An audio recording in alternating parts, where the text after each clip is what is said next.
Dak li l-pulizija mamlux għal snin sħaħ għamluh mal-ewwel wara li Engerer telaq lill-Partit Nazzjonalista. F'kummenti fuq il-Malta Today, Mr. Cyrus Engerer ammetta li kulħadd kien jaf li hu jagħmel użu personali mid-droga marijuana.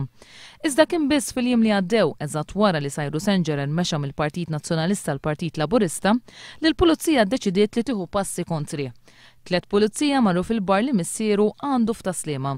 Hemmhekk staqsew għal Mr. Engerer John bir-raġuni li tawt kulli kienu interessati li jixtru l-bar. Iżda r-raġel ma kienx fuq il-post, allura marru d-dar tiegħu u hemmhekk sabuh b'nofs sigarett tal-ħaxixa. Il-pulizija arrestaw fuq il-post u ħaduh it-tebgħu tal-Florjana fejn żammewh għal 8 sigħat. Iżda f'tiftix li għamlu mad-dar u l-ħanut kollu ma sabu xejn iktar għajr għas-sigarett li kellu fuqu. Dwar il-possess ta' dan l-ammont żgħir ta' marijuana, Mr. Cyrus Engerer issa ser jittella l-qorti. F'kummenti mal-Malta Today, il-Mister qal li kulħadd kien jaf li hu jagħmel konsum personali minn din is-sustanza, iżda l-pulizija qatt ma waqfuh jew arrestaw.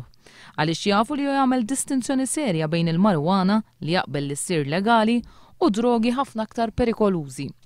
Spjega li meta kien iżgħar dawk magħrufa bħala hard drugs kienu ser ikissruh, iżda rnexxielu joħroġ mill-problema tad droga u jibda biżness stabbli. Iktar minn hekk il-pulizija stess jafu li huma jittollerax drogi bħal kokaina fl-istabbiliment tiegħu għalkemm din saret tinstab kullimkien.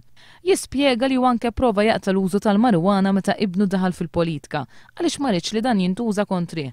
Imma l-kemm prova ma rnexxilux u baqa' jpejjeb id-dar biss. Għalkemm il-pulizija waqt l-interrogazzjoni ta' 8 sigħat qalulu li l-arrest tiegħu ma kellux jaqsam mal-bidla li jagħmel ibnu jinbiss qabel, ħafna kummentaturi politiċi jaħsbu li kien hemm konnessjoni diretta. Mr. Cyrus John qal li l-bidla politika li jagħmel ibnu kienet għażla tajba.